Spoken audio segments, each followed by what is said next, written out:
Hi, this is Jonathan Rosenhead, Jerusalem psychotherapist.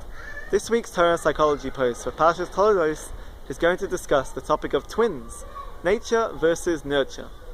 And on a personal note, seeing as I am an identical twin, this is a particularly interesting topic for me. So let's have a look. The Torah tells us that Yaakov and Esau, twins, grew up and went their separate ways. Esau in the way of hunting, and Yaakov in the way of Torah. Yet Rashi explains that until the boys were 13 years old, their disparate nature was not particularly obvious. It was only as they grew up did they then choose to take very different paths in their life. However, Rav Shimshon Raphael Hirsch says that indeed, from the very beginning, the differences in the nature of Yaakov and Esau was obvious. But perhaps the mistake was that they were educated in the same way. And what should have happened is that they should have been nurtured in an individual way for the particular nature of each child. But what we see from here is this debate of nature versus nurture.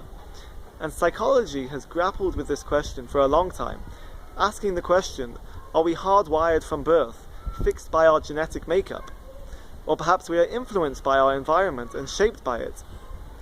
And the picture from the research is a little bit blurry, not siding with one aspect over the other, but rather looking at it as a combination of nature and nurture together. Perhaps in certain situations, nature or nurture plays a more prominent role, or perhaps nature is the potential, and nurture is the expression of this potential. And the standard line of research into looking at this debate of nature versus nurture is to look at twins, identical twins, reared apart. That is, identical twins that were separated for some reason at birth, and then many years later are reunited when they discover that they are indeed identical twins.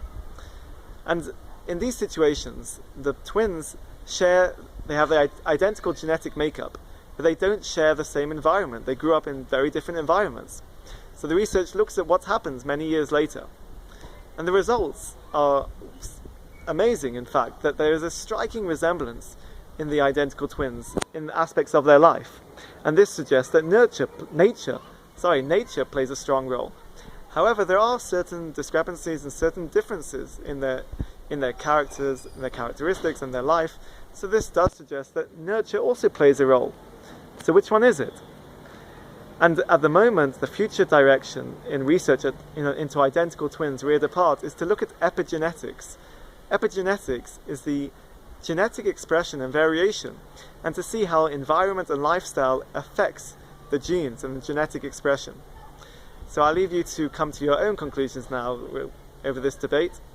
Have a great Shabbos and keep well.